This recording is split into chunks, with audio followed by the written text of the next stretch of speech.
Hello दोस्तों, तो स्वागत है आपको एक और नए वीडियो में जो कि नया क्लास है। और हम लोग हिस्ट्री का कंप्लीट कर चुके हैं, जो कि हिस्ट्री में आप लोग का यहाँ पे 12 क्लास है, टोटल 12 वीडियो में टोटल हिस्ट्री जो कि आरडब्ल्यू बुक एसएससी जीडी 2026 के लिए जो ऐसे मतलब पूरा हिस्ट्री जो कि 334 या 343 क्वेश्चन कुछ होगा, तो उसका मतलब पूरा कंप्लीट हो चुका है। और अभी हम लोग करेंगे सेकेंड पार्ट, जो कि सेकेंड पार्ट होगा ज्योग्राफी। ज्योग्राफी होगा सेकेंड पार्ट। तो ये हम लोग चलिए यहाँ पे देखते हैं। तो हम लोग हिस्ट्री कंप्लीट कर चुके हैं। टोटल जो क्लास हुआ था 12 क्लास हुआ था, और इसका प्लेलिस्ट भी बना हुआ है। तो जो भी लोग मतलब जो भी मेरा भाई लोग है, वो अगर नहीं देखा है ये वाला, तो आप लोग वहाँ पे प्लेलिस्ट देख सकते हैं। उसमें फुल जो एक्सप्लेनेशन के साथ में आप लोग का यहाँ पे प्लेलिस्ट बनाया हुआ है, जो कि सिर्फ 12 क्लास, और 12 क्लास में सिर्फ कंप्लीट हो चुका है। सिर्फ 12 क्लास में पूरा जो आरडब्ल्यू एसएससी जीडी का जो बुक है, उसका पूरा हिस्ट्री क्वेश्चन कंप्लीट हो चुका है, जो कि इम्पोर्टेंट क्वेश्चन और पीवाईक्यू क्वेश्चन, जो कि मतलब पीवाईक्यू इसमें से कौन कौन है, जैसे कि 2019 का, और उसके बाद 21 का, फिर उसके बाद 22 का, मतलब जो भी यहाँ पे पिछला 5 ईयर्स, जो कि पिछला जो भी 5 ईयर्स तक का आप लोग का यहाँ पे इस बुक में दिया हुआ है, तो ये कंप्लीट हो चुका है। तो आप लोग जो भी लोग नहीं देखे हैं, वो आप लोग फटाफट जाइए प्लेलिस्ट में देखिए। प्लेलिस्ट में अगर अच्छा लगे तो कंप्लीट कर लीजिए पूरा। सिर्फ 12 क्लास में है, अब 12 क्लास में आप लोग पूरा प्रैक्टिस यहाँ कर सकते हैं। तो चलिए आज हम लोग करेंगे भूगोल। भूगोल जो कि 34 से 65 पेज तक है, और आज हम लोग देखते हैं भूगोल करते हैं। तो पेज नंबर 34 में देखते हैं। तो पेज नंबर 34 आ गया। तो भूगोल का यहाँ पे हम लोग पहले सबसे पहले महत्वपूर्ण तथ्य देख लेंगे, जो कि आज का क्लास हम लोग यही कर लेते हैं। उसके बाद अगला क्लास में हम लोग यहाँ पे क्वेश्चन करेंगे। तो चलिए महत्वपूर्ण तथ्य पहले देख लेते हैं। तो भूगोल का जनक कौन है? तो भूगोल का जनक कौन है? भूगोल का जनक है यहाँ पे आपका एरिथोस। तो भूगोल का जनक कौन है? ये इरेटोस्थेनिज है। तो इसको माना जाता है मतलब भूगोल का जनक। उसके बाद यहाँ पे देखिए सूर्य के चारों ओर चक्कर लगाने वाले विभिन्न ग्रह देख लेते हैं। तो यहाँ पे विभिन्न ग्रह कौन सा है? तो यहाँ पे देखिए क्षुद्र ग्रह, धूमकेतु है, और उसके बाद उल्काओं तथा अन्य आकाशीय पिंडों का समूह को सौरमंडल कहते हैं।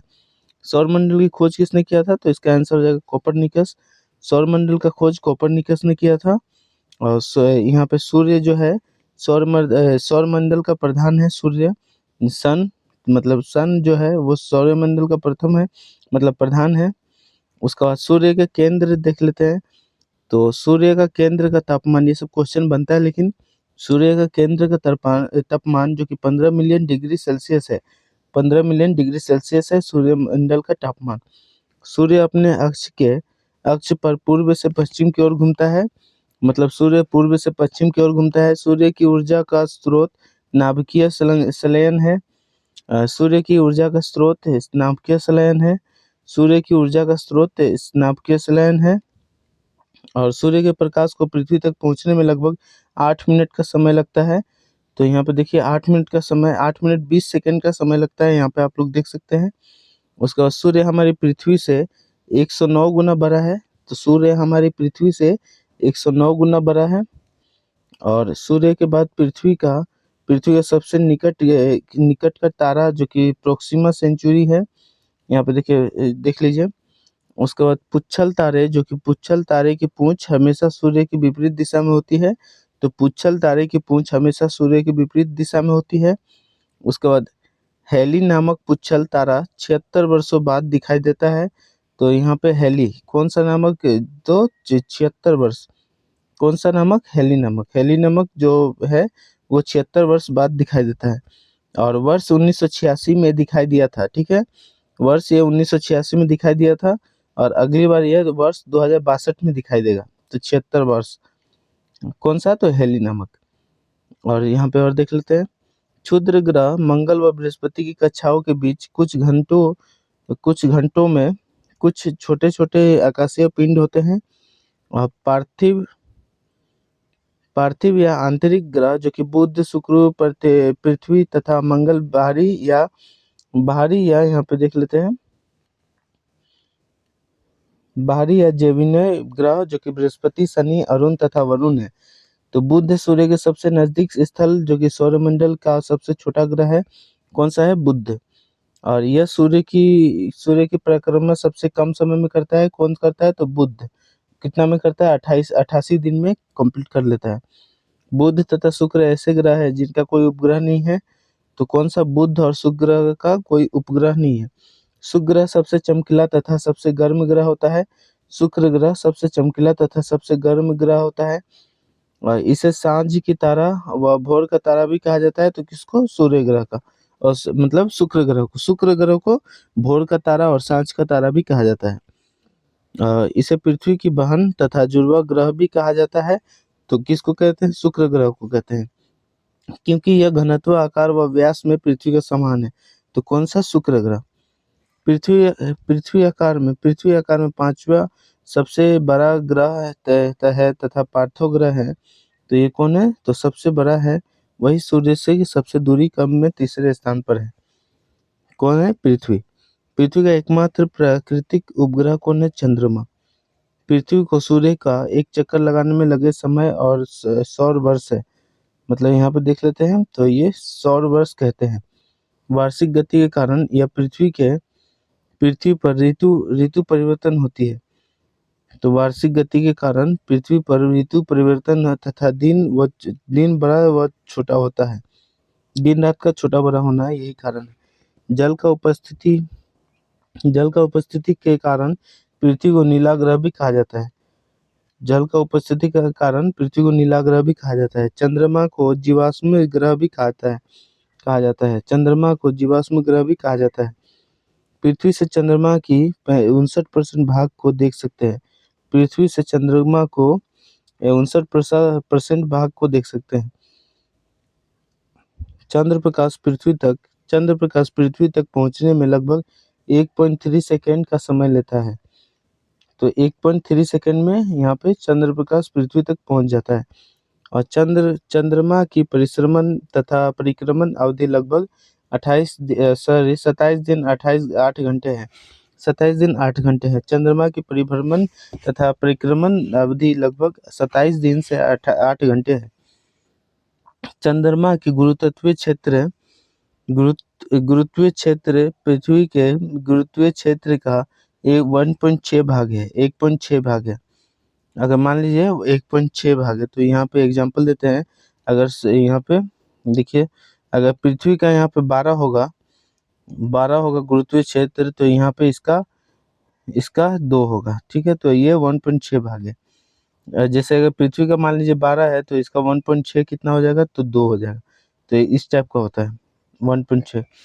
तो यहाँ पे देखिए, इस फोबस तथा डेमोस मंगल के 2 उपग्रह तथा डिमोस सौरमंडल का सबसे छोटा उपग्रह है। फोबस तथा डिमोस मंगल के 2 उपग्रह हैं और तथा डिमोस सौरमंडल का सबसे छोटा उपग्रह है।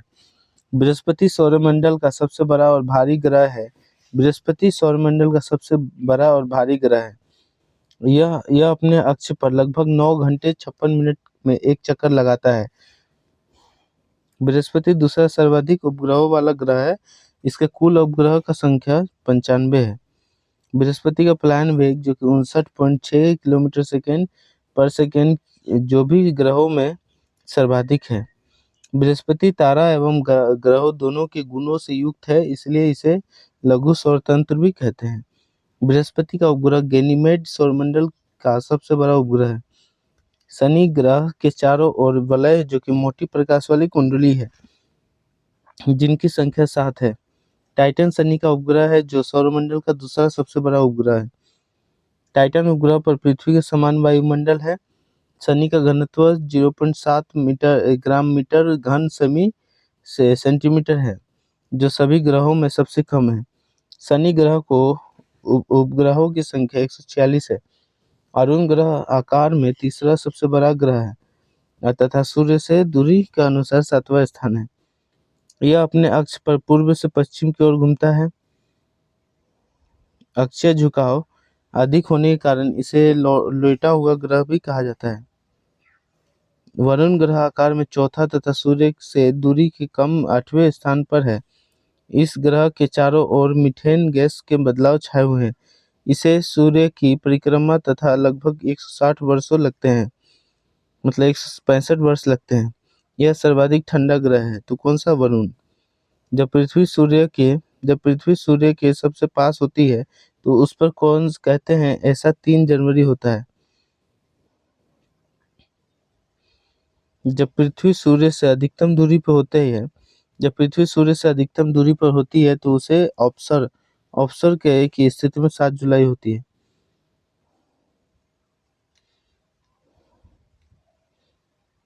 और भी यहाँ देख लेते हैं। भूमध्य रेखा के उत्तर में 23% 23 सॉरी भूमध्य रेखा के उत्तर में 23 हाफ डिग्री अक्षांश को कर्क रेखा कहते हैं। भूमध्य रेखा के दक्षिण में 23 हाफ डिग्री को अक्षांश को मकर रेखा कहते हैं। और लिम्पोपो नदी मकर रेखा के 2 बार कटती है। कांगो नदी भूमध्य रेखा को 2 बार काटती है। माही नदी कर्क रेखा को 2 बार काटती है। अमूर नदी रूस तथा चीन के बीच में सीमा बनाती है।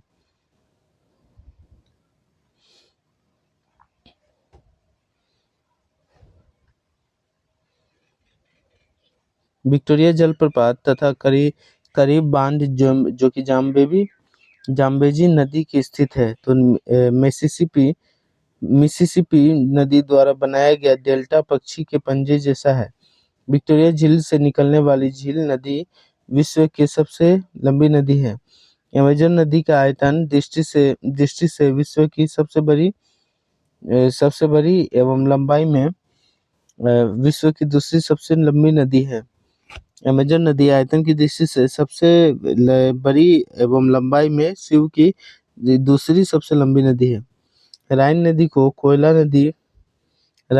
कोयला नदी भी कहा जाता है। राइन नदी को गिनी की खाड़ी में गिरने वाली राइन नदी तेल नदी के नाम से भी जाना जाता है या फिर प्रसिद्ध है। वेल्गो नदी कैस्पियन सागर से गिरती है। यूरोप का सबसे लंबी नदी है।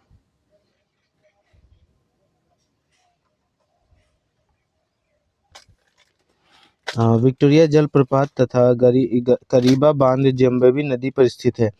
मिसिसिपी नदी द्वारा बनाया गया डेल्टा पक्षी के पंजे जैसा होता है और मतलब जैसा होता है। विक्टोरिया झील से निकलने वाली नील नदी विश्व की सबसे लंबी नदी है।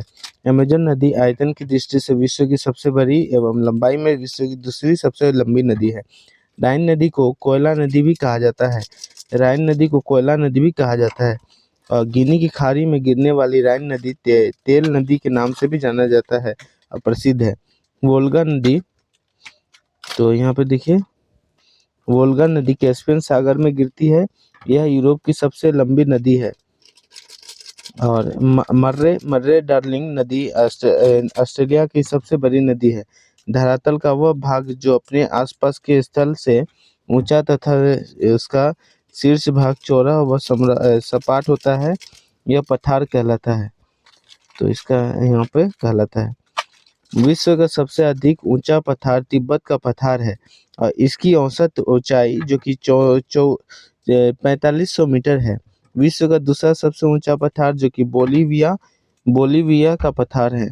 और चेरापूंजी या मेघालय पठार जल द्वारा निर्मित पठार है। और भारत का सबसे छोटा नागपुर पठार तथा से भारत में छोटा नागपुर पठार तथा संयुक्त राज्य अमेरिका में औजार का पठार जो कि गुंबदाकार पठार है। गुंबदाकार पठार है। दुनिया का सबसे ऊंचा पर्वत माउंट एवरेस्ट है जो हिमालय पर्वतमाला में स्थित है। तो दुनिया का सबसे ऊंचा पर्वत कौन सा है? माउंट एवरेस्ट है। और दूसरा दुनिया का सबसे लंबी पर्वत श्रृंखला एंडीज पर्वत श्रृंखला है जो दक्षिण अमेरिका में स्थित है। तो इसका आंसर ये हो जाएगा। यूराल पर्वत जो कि श्रृंखला यूरोप और एशिया को अलग करती है। माउंट किलिमंजारो अफ्रीका की सबसे ऊंची चोटी है। माउंट फुजी जापान की सबसे ऊंची चोटी है। माउंट किलिमंजारो जो कि अफ्रीका की सबसे ऊंची चोटी है। माउंट फुजी जो कि जापान की सबसे ऊंची चोटी है। एशिया महाद्वीप से होकर विषुवत रेखा जो कि कर्क रेखा तथा आर्कटिक रेखा गुजरती है। लाल सागर व सुएज नहर एशिया महाद्वीप को अफ्रीका महाद्वीप से अलग करती है। तो इसका आंसर ये हो जाएगा। अब बेरिंग जल संधि एशिया महाद्वीप को उत्तरी अमेरिका महाद्वीप से अलग करती है। बेरिंग जल संधि अंतर्राष्ट्रीय तिथि रेखा का समांतर स्थित एशिया महाद्वीप पे विश्व का लगभग 60% जनसंख्या निवास करती है। इसलिए यह विश्व के सबसे अधिक जनसंख्या वाले महाद्वीप है। विश्व में सिंचाई नहरों का सबसे बड़ा जाल पाकिस्तान में है, इसलिए पाकिस्तान को नहरों का देश भी कहा जाता है। विश्व में सबसे अधिक मुस्लिम आबादी वाला देश इंडोनेशिया है। श्रीलंका का सबसे लंबी नदी महावेली गंगा है, महावेली गंगा। और देख लेते हैं, एशिया में क्षेत्रफल की दृष्टि से एशिया में क्षेत्रफल की दृष्टि से सबसे बड़ा देश चीन तथा सबसे छोटा देश मालदीव है। विश्व की सबसे गहरी झील बैकाल साइबेरिया क्षेत्र में स्थित है। एशिया का सर्वाधिक जनसंख्या घनत्व वाला देश मकाऊ है। स्वेज नहर भूमध्य सागर को लाल सागर से जोड़ती है। विश्व की सर्वाधिक लवणता वाली झील वान झील है, तुर्किया है। विश्व का सर्वाधिक वर्षा वाला स्थान मौसिनराम जो कि मेघालय भारत में है। यूरोप को एशिया का यूराल पर्वतमाला जो कि यूराल नदी से कोकेसस पर्वत श्रेणी तथा कैस्पियन सागर अलग करते हुए है। और यूरोप महाद्वीप का सबसे महत्वपूर्ण नदी डेन्यूब है, यह काला सागर में गिरती है। यूरोप की सबसे लंबी नदी वोल्गा नदी है। अब पो नदी को इटली की गंगा भी कहा जाता है। पो नदी को इटली का गंगा भी कहा जाता है। इंग्लिश चैनल फ्रांस को इंग्लैंड से अलग करता है तथा यह अटलांटिक महासागर का एक हिस्सा है, जो कि इंग्लिश चैनल फ्रांस और इंग्लैंड को अलग करता है। यूरोप महाद्वीप का सबसे बड़ा नगर लंदन है।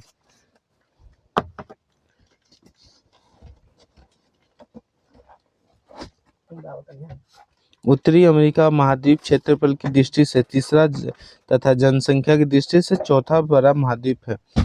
उत्तर अमेरिका एकमात्र महाद्वीप है जिसमें एक भी स्थलरुद्ध देश नहीं है। इस महाद्वीप का सबसे बड़ा द्वीप ग्रीनलैंड है, जो प्राकृतिक रूप से उत्तरी अमेरिका के अंतर्गत व राजनीतिक रूप से यूरोप के डेनमार्क के अंतर्गत आता है। तो दक्षिण अमेरिका का सर्वाधिक नागरिक देश उरुग्वे है। दक्षिण अमेरिका का अधिकांश विस्तार दक्षिणी गोलार्ध में है।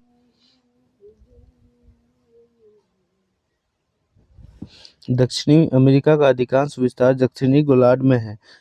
अमेरिका का सर्वाधिक नागरिकीकृत देश उरुग्वे है। दक्षिणी अमेरिका का सबसे बड़ा स्थलबद्ध देश बोलिविया है। ब्राजील का सेंटोस बंदरगाह कॉफी बंदरगाह के नाम से भी जाना जाता है। ब्राजील विश्व का सबसे अधिक बोलना ठीक है।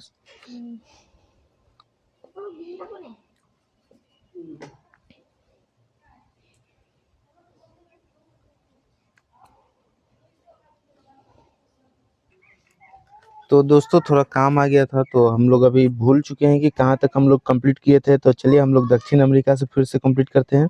तो दक्षिण अमेरिका का अधिकांश विस्तार दक्षिणी गोलार्ध में है। दक्षिणी अमेरिका का सर्वाधिक नगरीकृत देश जो कि उरुग्वे में है।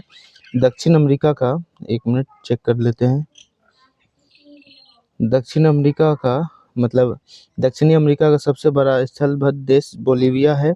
ब्राजील का सेंटोस बंदरगाह नाम याद कर लीजिएगा। सेंटोस नाम का बंदरगाह कॉफी बंदरगाह के नाम से भी जाना जाता है। ब्राजील विश्व में सबसे अधिक कॉफी उत्पादन करने वाला देश है। ब्राजील का साओ पाउलो विश्व का कॉफी मंडी का नाम से भी जाना जाता है। और ब्राजील में कहवा जो कि कॉफी के बागों को फिजेंडा कहते हैं। विश्व का सबसे ऊंचा झरना एंजिल जो कि वेनेजुएला में चुरेन नदी पर स्थित है, जो कि कैरोनी नदी का सहायक नदी है। दक्षिणी अमेरिका जो कि महाद्वीप उत्तरी अमेरिका का पनामा जल संधि द्वारा अलग हुआ था। अफ्रीका महाद्वीप क्षेत्रफल व जनसंख्या दोनों अफ्रीका महाद्वीप क्षेत्रफल व जनसंख्या दोनों ही दृष्टि से एशिया के बाद विश्व का दूसरा सबसे बड़ा महाद्वीप है। और ये महाद्वीप मतलब एशिया का बाद सबसे बड़ा महाद्वीप है, मतलब दूसरा नंबर पे। और अफ्रीका महाद्वीप जिब्राल्टर जो कि जिब्राल्टर जल संधि द्वारा यूरोप से अलग अलग हुआ था। अफ्रीका महाद्वीप जिब्राल्टर से जल संधि द्वारा यूरोप से अलग हुआ था। अफ्रीका महाद्वीप के पूर्व में हिंद महासागर और पश्चिम में अटलांटिक महासागर स्थित है। अफ्रीका एकमात्र ऐसा महाद्वीप है जिससे जिससे होकर विषुवत रेखा और कर्क रेखा तथा मकर रेखा गुजरती है। हॉर्न ऑफ अफ्रीका अफ्रीका के पूर्वी भाग को कहा जाता है। इसके अंतर्गत इथोपिया जो कि जिबूटी, सोमालिया तथा इरिट्रिया देश आते हैं। ऑस्ट्रेलिया सबसे छोटा महाद्वीप है। ऑस्ट्रेलिया के मूल निवासियों को जो कि एबोर्जिन्स कहते हैं, एबोर्जिन्स कहते हैं, मतलब मूल निवासी को एबोर्जिन्स कहते हैं। और ऑस्ट्रेलिया का उत्तर पूर्वी तट पर विश्व प्रसिद्ध गेट जो कि बैरियर रीफ का विकास हुआ था और संसार का सबसे लंबी प्रबल भित्ति है और इसकी कुल लंबाई लगभग 2000 किलोमीटर है। इसे अंडर वाटर गार्डन भी कहा जाता है। ऑस्ट्रेलिया विश्व प्रसिद्ध मेरोनी ऊन का प्रमुख उत्पादक देश है। और सिंधु नदी का उगम मानसरोवर झील के निकट बोखरचू ग्लेशियर से होता है। और इसकी सहायता नदी जो कि सतलज, चिनाब, रावी, व्यास, झेलम आदि है। और झेलम नदी का उद्गम वैरीनाग जो कि वैरीनाग के समीप शेषनाग झील से होता है। और चेनाब नदी का उद्गम चंद्रा तथा भागा नदी के संगम से होता है।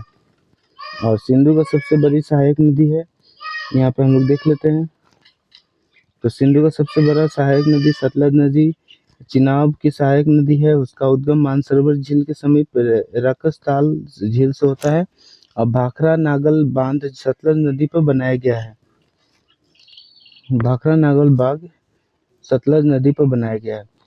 और गंगा नदी का उद्गम भागीरथी और अलकनंदा नदियों के सम्मिलित हुआ है और जो प्रयाग के निकट मिलकर गंगा कहलाती है। यमुना इसकी सबसे बड़ी सहायक नदी है और गंगा की लंबाई 2525 किलोमीटर है। बांग्लादेश में गंगा नदी को पद्मा के नाम से जाना जाता है। गंगा ब्रह्मपुत्र का डेल्टा विश्व का सबसे बड़ा डेल्टा माना जाता है और जो कि सुंदरबन नाम से जाना जाता है। गंगा की सहायक नदियाँ जो कि रामगंगा, गोमती, घाघरा, गंडक, कोसी, बूढ़ी गंडक, महानंदा आदि है। और गंगा नदी का सर्वाधिक लंबाई उत्तर प्रदेश में है। यमुना नदी का उद्गम बंदर पूंछ के पश्चिमी ढाल में स्थित यमुनोत्री जो कि हिमनद से निकलती है और यह प्रयागराज में गंगा से मिल जाती है।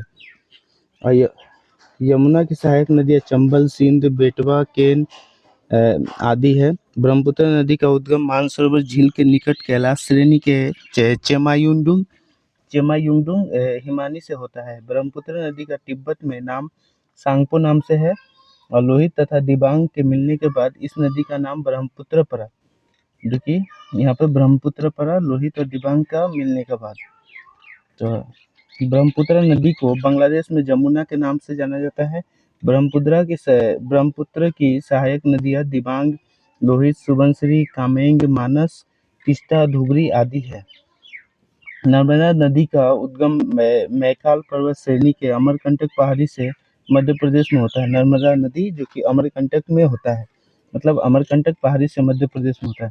नर्मदा नदी की सहायक नदियाँ हिरन शक्कर, तवा, दूधी, गंजाल आदि है। ताप्ती नदी का उद्गम मध्य प्रदेश में बैतूल जिले के मुल्ताई से होता है। महानदी का उद्गम छत्तीसगढ़ की धमतरी जिले में अमरकंटक पठार जो कि सिवाहा पहाड़ी से होता है। यह नदी बंगाल की खाड़ी के डेल्टा का निर्माण करती है।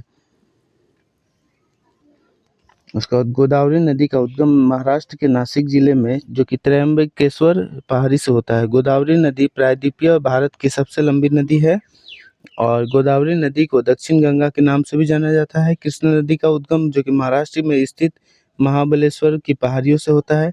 कृष्णा नदी की प्रमुख सहायक नदियां हैं जो कि कोयना, पंचनाग, दूधनाग, घाटप्रभा, मालप्रभा, तुंगभद्रा, भीमा तथा मूसी, ये सब इसका सहायक नदी है कृष्ण नदी का। कावेरी नदी का उद्गम जो कि कर्नाटक के ब्रह्मगिरी पहाड़ियों से होती है, यहाँ पर देख लीजिए। उसके बाद कावेरी नदी का प्रमुख